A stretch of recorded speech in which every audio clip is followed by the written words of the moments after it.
Are you application ready? Whether you're moving on, moving up, or looking for your first teaching post, the application and interview process can feel equally exciting and challenging. We've pulled together our best advice as you begin or continue this process. Good luck! Number 1. Research the school. With the wealth of information now available on school websites, there really is no excuse for not knowing basic information about your potential school. Are they known for arts, sports, or science? What are their results in your subject? Will you be looking to improve upon or maintain those results? What challenges can you foresee from what you learn about the school? This research is not simply for the benefit of your potential employer. It is vital that you find the right school for you, and a little careful research could save you a lot of time and energy applying for a school that simply doesn't suit you. If you do choose to apply, your application will be personal and strong, thanks to the pertinent information you have gleaned. Number 2. Visit the school prior to application. This advice is not always possible. For example, if you're moving country or a significant distance in the UK, or if the deadline is too quick for you to make arrangements. Your current school or employer may also not wish to release you for a visit. Unusual circumstances notwithstanding, the top candidates going into the interview itself have visited the school beforehand. It shows planning, commitment, and an interest in this particular school.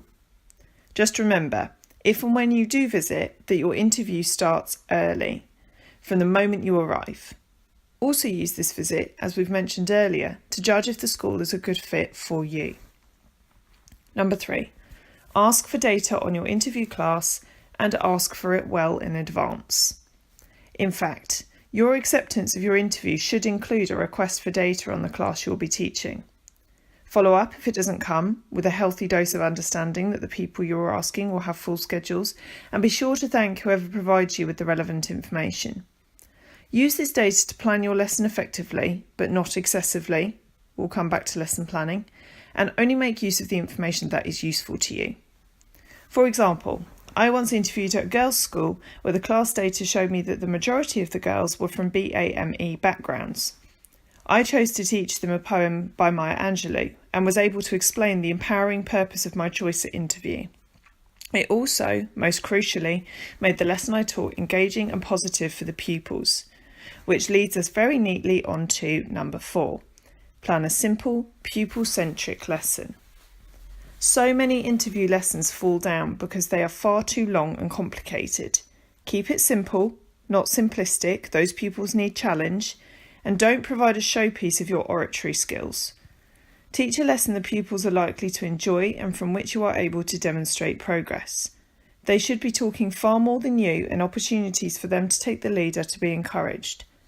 Don't be tempted to try to show your interviewers every good lesson idea you've ever had.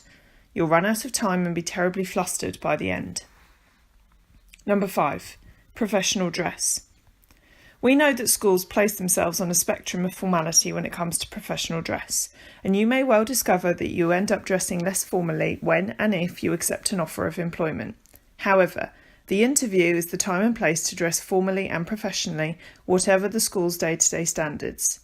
Make sure you are well presented. No one wants to be remembered as the scruffy candidate.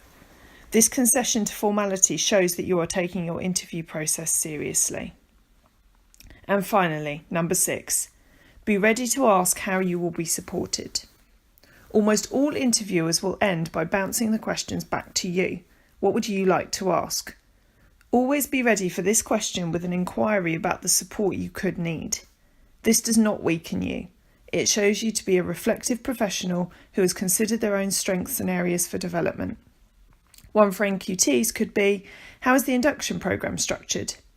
A sideways mover could ask, since this school's demographic is different to that of my previous school, is there specific CBD I could undertake to support the new behaviour management techniques I will need here?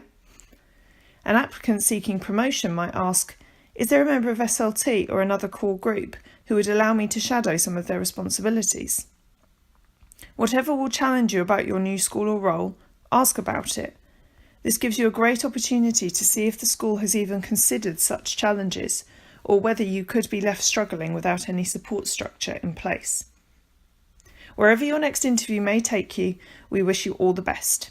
Check out some of our other blogs at www.fulcrumlearning.co.uk/blog to help with reflection, planning, and other key professional practices.